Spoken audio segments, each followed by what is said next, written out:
She was tall, taller than any human could imagine.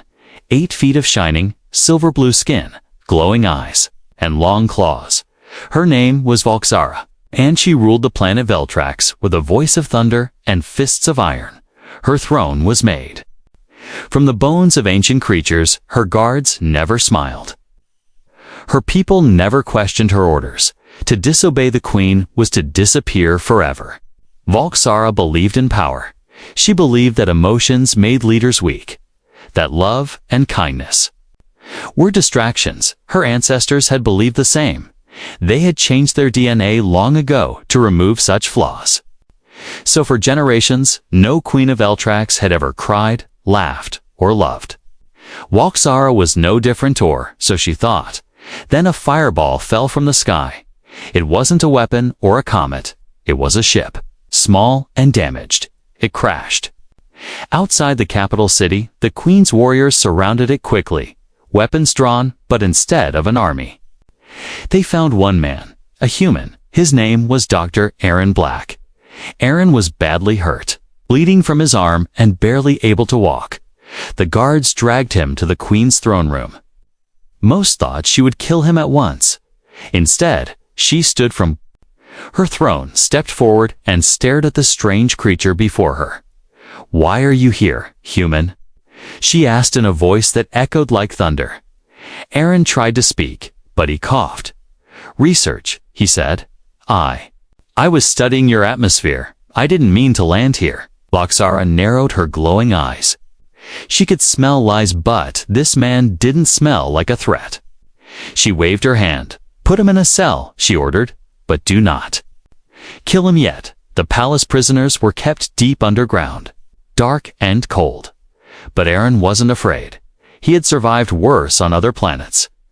He looked around and started taking notes. Even from behind bars, he was fascinated. Veltrax wasn't just another alien world. It was advanced, beautiful, and its ruler. Unlike anything he had ever seen, Volxara visited him the next day. "You don't beg," she said. "Why?" Aaron shrugged. "Begging never saved anyone in my world." She studied him quietly. His body was small, fragile, but there was something in his eyes. A strength that had nothing to do with muscles or weapons. Over the next few days, she kept coming, sometimes with questions, sometimes just to watch him. Do humans fear their rulers? She asked once. Aaron smiled. "Some do, but we prefer to admire them." She didn't answer. Just stared at the wall, as if hearing something far away. Back in her chambers, Volxara sat alone. Something she never did before. Her mind kept returning to the human's words: admiration, respect without fear. Her ancestors had removed emotions to make her perfect, but now she felt something she couldn't name. Something dangerous. One night, Aaron was woken by a strange noise. It was Volxara, standing outside his cell. Not in her armor, not surrounded by guards, but alone. "Tell me," she said, "what makes humans care?" Aaron blinked, unsure how to answer. "Maybe we're not built to survive alone," he said softly. "Maybe caring is how we stay alive." For a long moment, she said nothing. Then she turned and walked away. Her steps were slower, almost uncertain. The next day, the queen did something strange. She called off a public execution of a thief. Her people were confused. Her advisors whispered behind closed doors. "The queen is changing," they said. And it began when the human arrived. Aaron had no idea what was happening above, but in the dark of his cell, he began to plan, not to escape, but to help. He had seen something in Velxara's eyes, something buried deep, a locked door in her soul, and he believed he could open it. She ruled like a giant, cold and powerful, but something was shifting. A crack had formed in the wall of her mind, and through that crack, light was starting to shine. By the end of the week, Volxara stood outside Aaron's cell again. This time she asked, "Do you believe a creature like me can change?" Aaron stood up and looked her in the eyes. "I don't know," he said, "but if you're asking that question, Maybe you already have. Her face didn't move. But her eyes did. Just for a second, something flickered in them. Something almost human. And for the first time since she was born, Volksara turned away from a prisoner. Not with anger, not with pride, but with questions in her heart. Questions she had never dared to ask before. The giant queen of Eltrax was no longer unshakable. Something had begun. A storm. Not of war, but of change, and the human in the dungeon held the key to it all. Aaron sat in the cold metal cell, but his mind was racing. He wasn't just a prisoner, he was a scientist, and even in chains. His brain kept working. He watched everything: the guards, the walls, the air vents, even the queen's footsteps when she came to see him. Volksara came again on the fourth day. Her armor shined like ice under the red lights, but her voice had changed. It was softer, slower, as if she was thinking more and shouting less. "You still live," she said, standing in front of the bars. Aaron smiled. "I usually do." She tilted her head. "Why do you speak like that?" "Like what?" Aaron asked. "With humor," she replied. With no fear, Aaron leaned forward. "Because you're curious. And curiosity doesn't kill people. Not always." Her eyes narrowed. "On my world, it often does." That night, Volksara sat alone in her chambers. She stared into the mirror but didn't see herself. Her mind kept going back to the human's voice. No fear, no begging, just calm. It unsettled her. It also intrigued her. The next morning, she summoned her science advisors. "Bring me the prisoner's genetic scan," she ordered. "And everything we know about human DNA." Her advisors frowned. "Why?" "Because I said so," she replied sharply. They obeyed without another word. Meanwhile, Aaron made a friend in the prison, an old service bot left to rust in the corner. It didn't speak anymore, but Aaron fixed it. "Piece by piece, you're the only thing here that doesn't judge me," he joked to the silent bot.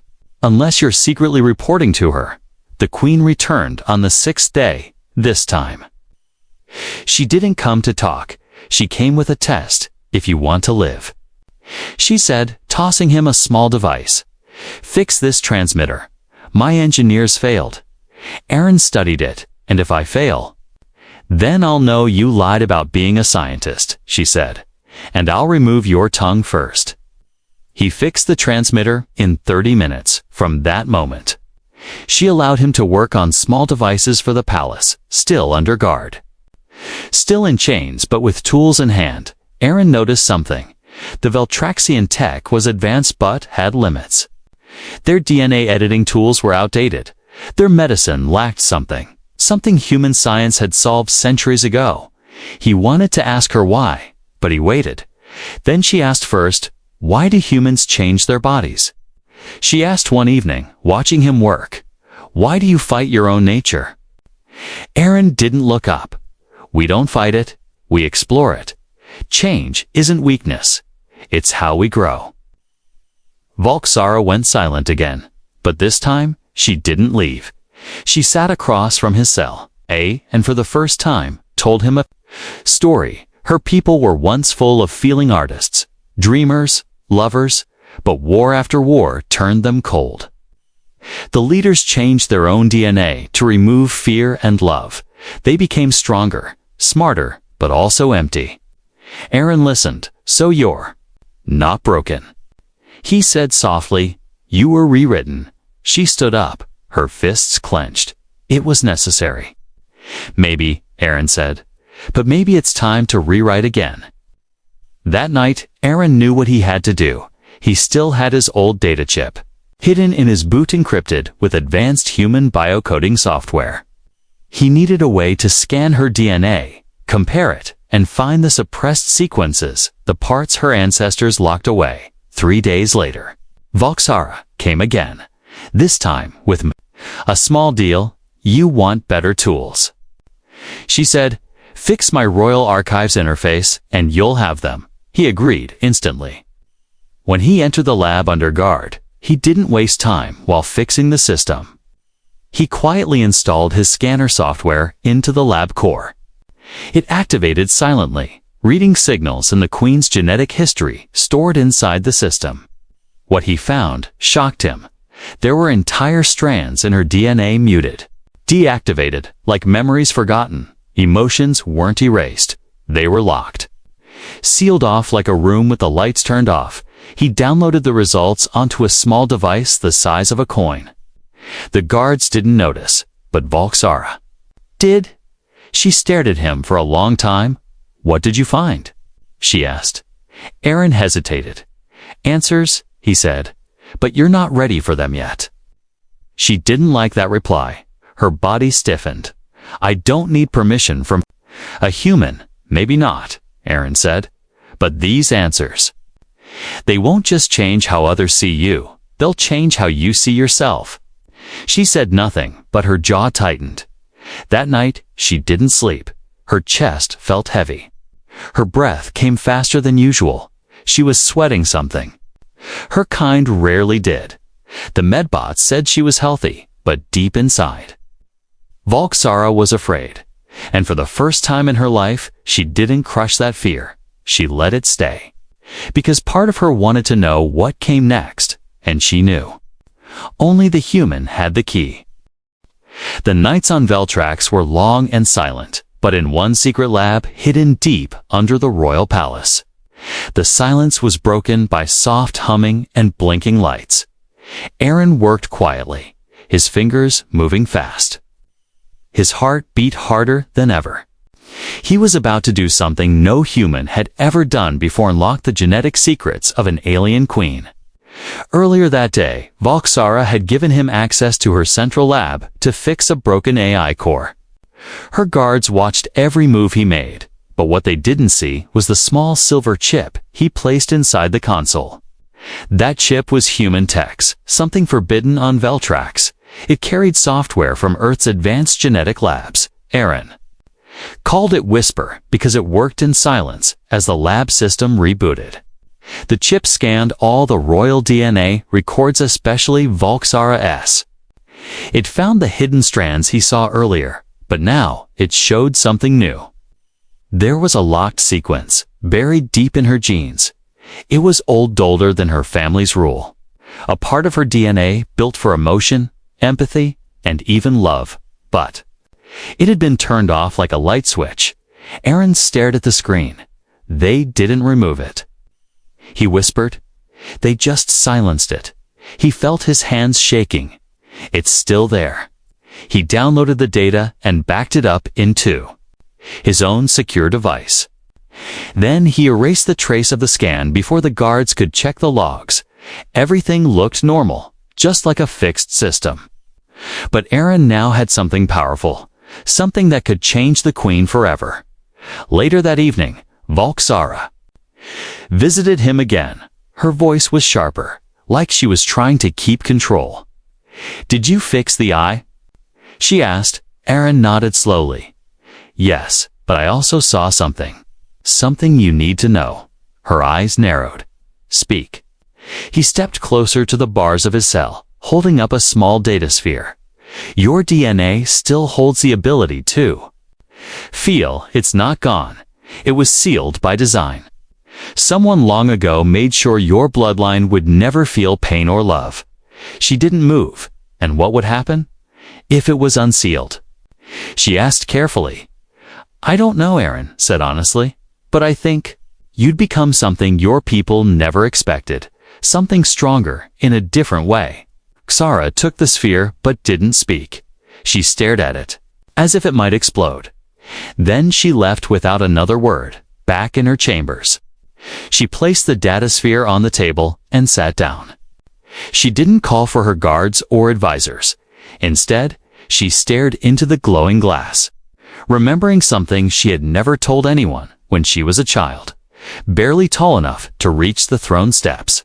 She once saw a worker punished for stealing food. The man had begged not for his life, but for his daughters.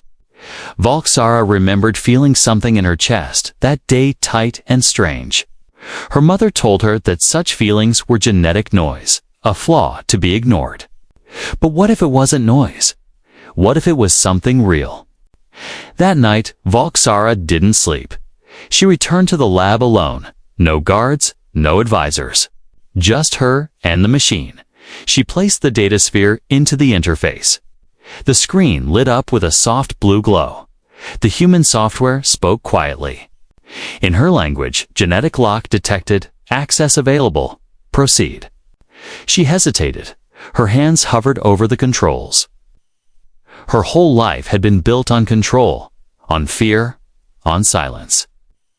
But now she wanted to know who she truly was underneath all that armor. She pressed confirm instantly. The machine injected a tiny stream of nanobots into her bloodstream. Each one carried a command to awaken what had been sleeping inside her DNA for generations. At first, nothing happened. Then came the heat. Her veins felt like they were burning. Her breath became heavy. Her knees hit the floor. Her body trembled. And for the first time in her life, she screamed. Not in rage or command, but in confusion and pain. The lab systems tried to help her, but she pushed them away. No, she growled. Let it happen. Hours passed before she could stand again. Her armor felt heavier, her senses sharper. But something had changed. She looked in the mirror, and her reflection seemed unfamiliar. Her eyes were the same color but softer. Her chest ached, not from injury, but from feeling.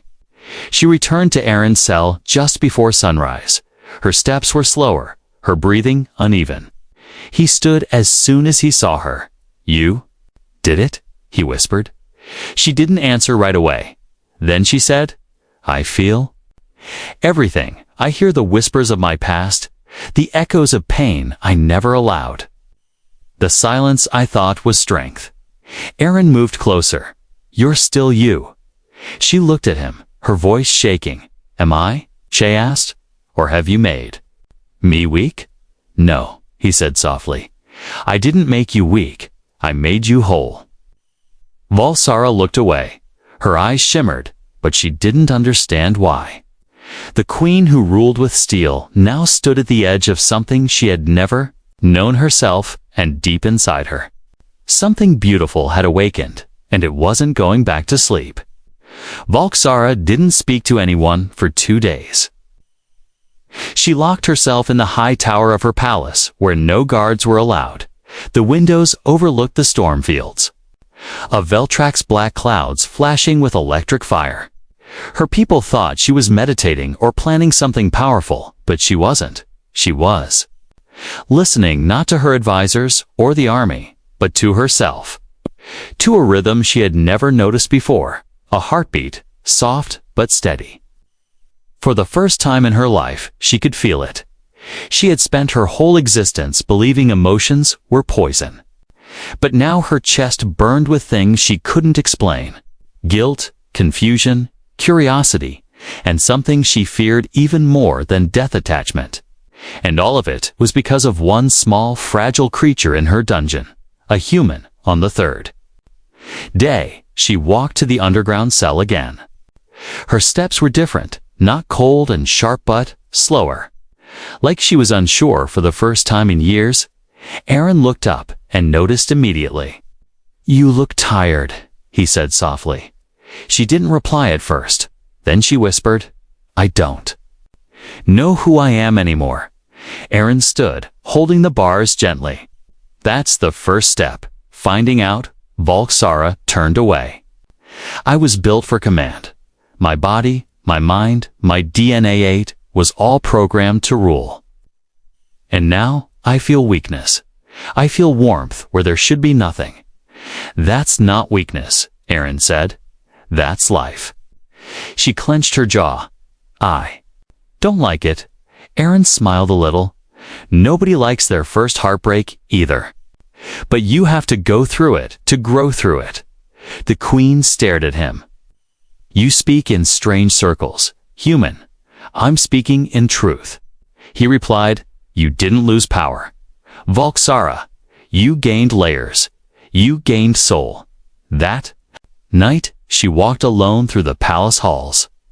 She passed statues of the old queens, tall, fierce, stone-faced. She had always admired them. Now they felt cold to her, lifeless, incomplete. She returned to her lab and activated the console again. The human chip still functioned. It offered one final sequence. One that would connect her emotions fully with her neural control system. It was dangerous.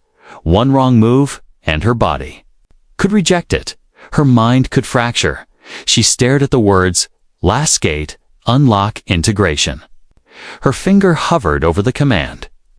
Her hand shook something she once believed was impossible. Then she pressed it. The lights dimmed. The machine hissed. Her spine arched as waves of sensation flooded through her nervous system. She saw vision. Herself as a child, reaching out for her mother's hand and being pushed away. She saw the eyes of a worker she had sentenced to exile, pleading with silent hope. She felt it all now. The weight of every choice she had made without feeling, and when she opened her eyes, they weren't just glowing with power, they were glowing with understanding. The next morning, she did something that sent panic through the entire palace. She ordered that Aaron be removed from his cell and brought to her personal chamber. The guards looked at each other in fear, but they obeyed. Aaron was confused. "Where are you taking me?" he asked, but they gave no answer until the doors opened. And there she stood, not in armor, but in royal robes made of soft gray fibers. Her long silver hair unbound, her hands bare. She dismissed the guards and motioned for him to enter. "You did this to me," she said quietly, "and I don't know whether to thank you or destroy you." Aaron took a slow breath. "That's fair." She circled him slowly, studying his face. "I've never noticed how warm your eyes are. That's because you weren't looking." He replied, her lips curled slightly. It wasn't a smile, not yet, but it was close. "I don't know how to live like this," she admitted. "I don't know how to feel this and still lead my people." Aaron stepped closer. "You don't need to throw away your strength, Volksara. Just add heart to it." Heart. She repeated the word like it was a strange food. "I feel it pounding now. It won't stop. That's normal," he said. "That's called caring." She turned to the window, looking at the twin moons rising in the distance. "If I show this to my people, they will think I'm soft, weak, unworthy. Maybe at first," Aaron said, "but maybe they'll start to feel too." She said nothing for a while. The silence stretched between them like a soft thread. Then she whispered, "Aaron, I fear you." He blinked. "Why?" "Because you are the only one who made me question everything," she said, "and you might be the only one who can break me now." Aaron shook his head. "Or I might be the only one who can stand beside you, not as your subject, not as your prisoner, just as me." Volksara turned to face him, and for the first time since her DNA had changed, a single tear rolled down her cheek. She touched it with her finger in disbelief. "It's wet," she said. "What is this?" Aaron stepped closer, his voice barely above a whisper. "That's your soul learning to breathe." And in the silence of that tower, for the first time in Velterth, wind howled outside the palace towers as if the planet itself sensed something was shifting. Inside the high chamber, Volksara stood in front of her mirror, staring at her reflection. Her eyes no longer burned with sharp fire, they shimmered with depth. Her face was still strong, but softer somehow. Her pulse beat in her ears, not from fear or battle, but from something unfamiliar motion. She was no longer the queen they had known. She had not told anyone yet, not even her generals or the council. But the changes inside her could not stay hidden forever. Her voice sometimes cracked during speeches. Her steps slowed when she passed her people. Children no longer cried when they saw her. Instead, they stared with wonder. Some even waved. The advisors noticed, of course. They whispered in shadows, wondering if their queen had fallen ill or worse, lost her edge. One of them, A hard-faced general named Commander Roll approached her directly. "Your presence has shifted, my queen," he said with narrowed eyes. "Your enemies will see it as weakness." Volxara looked at him for a long moment. Then she said, "Perhaps it is time they see something else, instead mercy." The room fell into dead silence. Rahl clenched his jaw with respect. "My queen, Veltrax was not built on mercy. We were shaped by fire, by blood, by dominance." "Then maybe," she replied calmly, "it is time to reshape ourselves." That evening, she walked through the lower city, alone and without armor. She wore only a cloak, her hood low. She watched her people. Really watched them for the first time. She noticed their weariness, their hunger. The mothers who worked double shifts while carrying sleeping children on their backs. When a young child tripped in the street and scraped her knee, Volxara stepped forward without thinking. She bent down and helped the child up. Her cloak shifted, revealing her face. Gasps erupted from the crowd. "The queen, she helped the child," someone whispered. "No. It must be a body double," another said in disbelief. But it was her, standing tall. The 8-foot ruler of Veltrax, gently holding a little girl's hand. She looked at the child and said, "Be strong, little one, but never be cold." Word spread across the city like a storm. By morning, every corner of Veltrax buzzed with the same question: had the queen changed? And if so, was that change dangerous? Aaron watched from his lab quarters as the news reached the palace. One of the guards spoke of it without realizing Aaron could hear. "She touched a child," the soldier whispered. She smiled. "What does it mean?" Later that night, Volxara came to him again. She didn't bring guards this time, just silence and thought. "I can't control it," she said. "The feelings. They're rising like waves, they crash over me. And I don't know how to breathe through them." Aaron nodded gently. "You don't have to control them. You just have to understand them." She lowered her gaze. "I feel everything now. When I stand before my army, I see faces, not ranks. When I speak to my advisors, not loyalty, then change how you lead." Aaron said, not with fear, but with connection. Volxara stepped closer. Her voice shook slightly. "They say a storm is coming. The council plans to remove me, secretly. They think I've gone mad." Aaron's eyes darkened. "Then you must show them who you truly are. Not with violence, but with truth." That same night, the queen called a public address. Thousands of Veltraxians gathered in the Grand Dome, expecting announcements of war or control. Instead, they saw something none of them imagined. The queen walked onto the stage with no armor, no crown, only the robes of her ancestors. Her voice, amplified through the halls, spoke not of power, but of transformation. "I was born to rule without feeling," she said, "built from DNA, stripped of mercy, programmed to lead without heart. But something ancient inside me never died, only slept, and now I am awake." Gasps echoed through the crowd.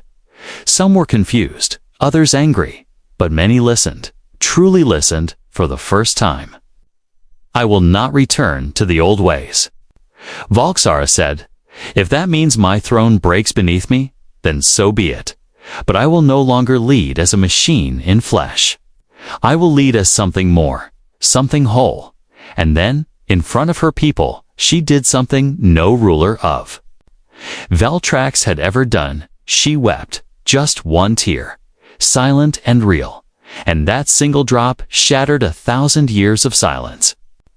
The crowd stood frozen, unsure how to react. But one child stepped forward and placed a hand over her chest in respect. One by one, others followed.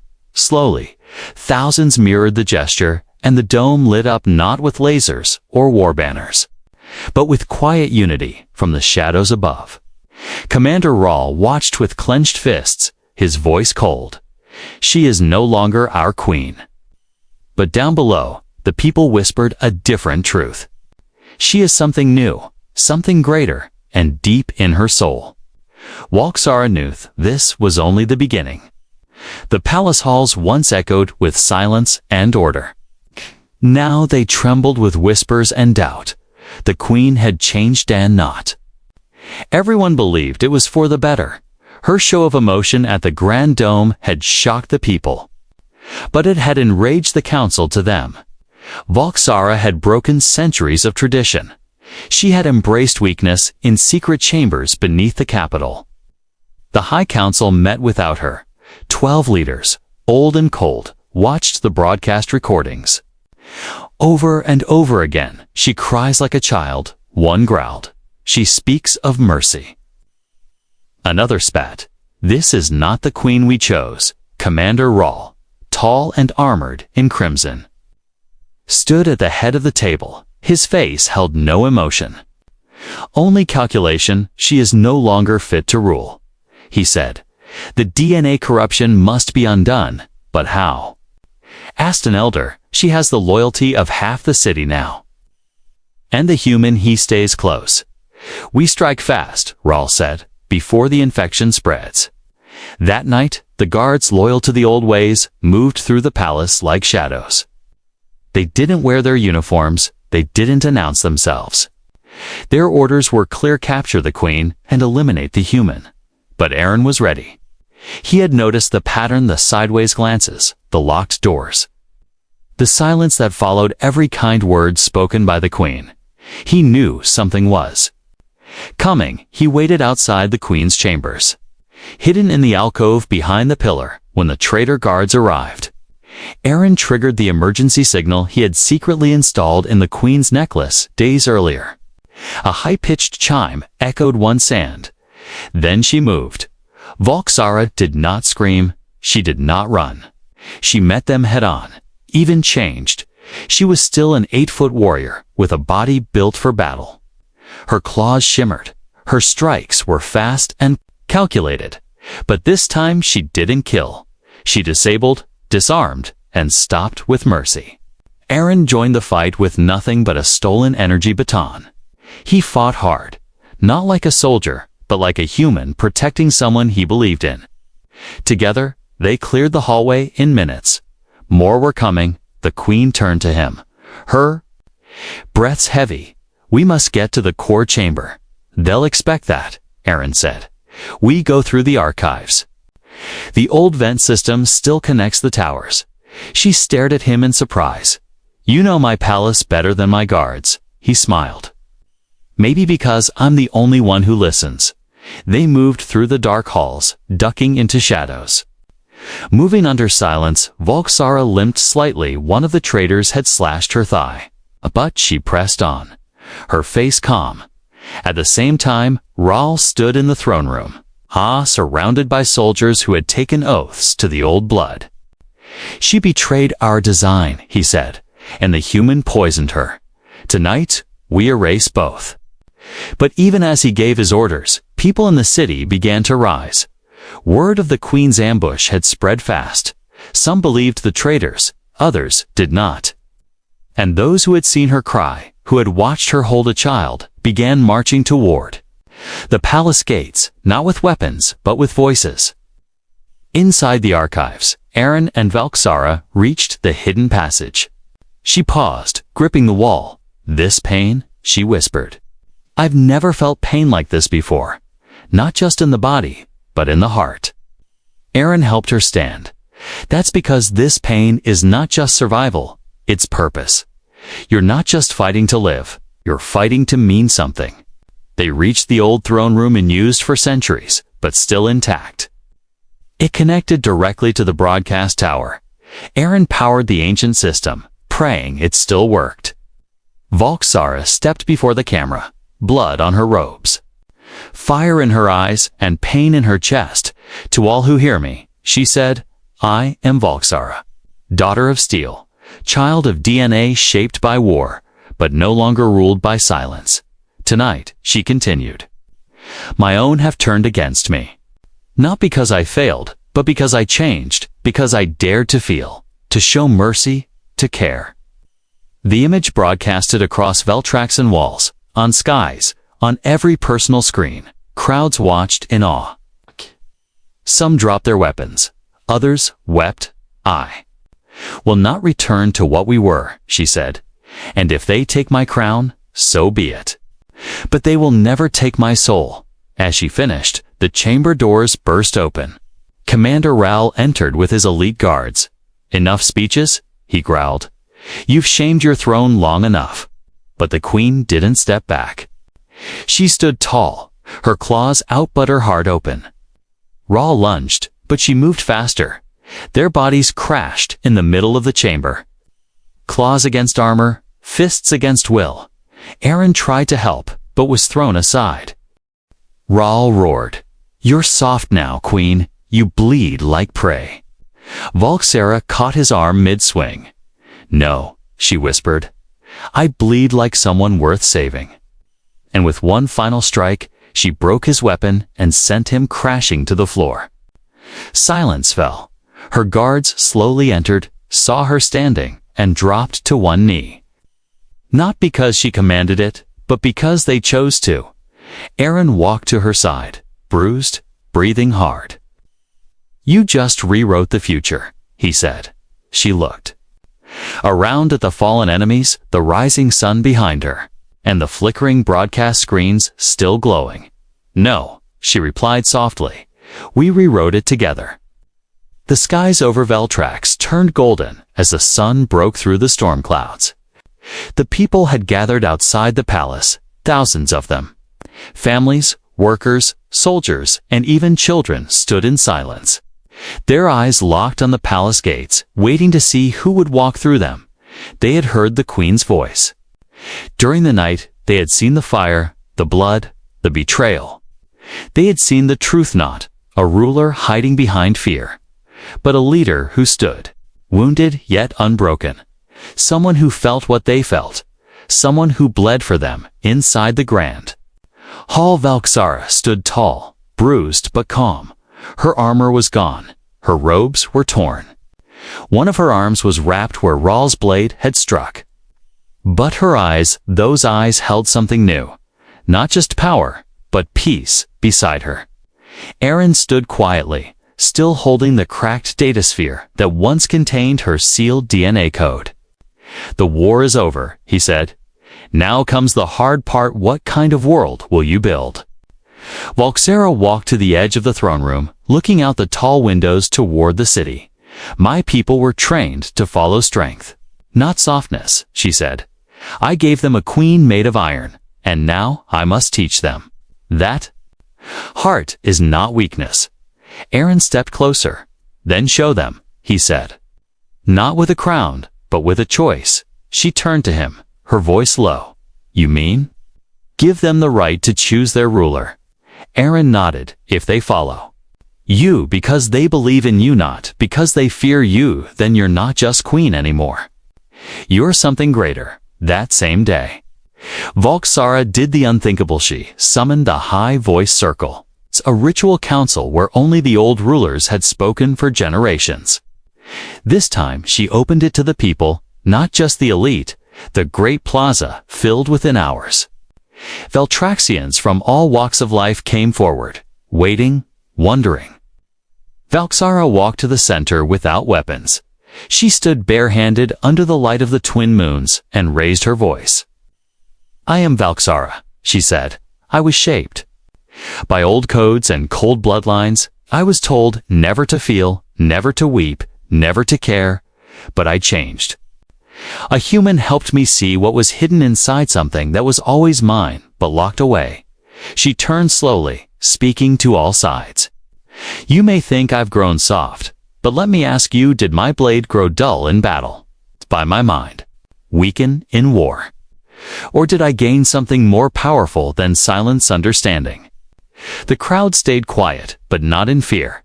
In thought, Volxara raised her voice once more. I will not force you to follow me anymore. If I am no longer your queen, say it. I will step down. You will not be punished. You will not be hunted. You will be free. A deep silence followed. Aaron held his breath. Then, A small voice cried out, "Long live the Queen." A child's voice, then another shouted the same, "Long live the Queen." It spread like a wave from corners to rooftops, from silence to thunder. They shouted not in fear, not in duty. Long live the Queen. Volxara's eyes burned, not with rage, but with tears. She had led armies into fire, crushed rebellions, and stood against death, but never had she felt this kind of power. They had chosen her. Later that evening, Aaron and Volxara stood alone in the sky tower. The wind was gentle, not fierce. Her city shimmered below them, not with lasers or banners, but with light, candles, and peace. "You gave them freedom," Aaron said quietly, "and they gave you loyalty." Volxara looked at him, then reached out and gently took his hand. Her fingers, once cold weapons, were now warm and still. "You changed me, Aaron. You didn't force it. You didn't fight me. You just believed." He smiled. "Sometimes that's the hardest weapon of all." She stepped closer, her face soft in the moonlight. "There is one more choice I must make," she said. "For myself." Aaron looked up. "What choice?" She leaned. In her voice, no longer royal, just human, to stop ruling alone. And in that moment, on a planet once ruled by silence and fear, the 8-foot alien queen and a human scientist stood hand in hand, not as ruler and prisoner, not as subjects of war, but as partners. The DNA had changed, the throne had changed. But most of all, the future had changed, and it all began because one human dared to reach for the heart of a giant, and found it still beating, still alive, just waiting to be heard.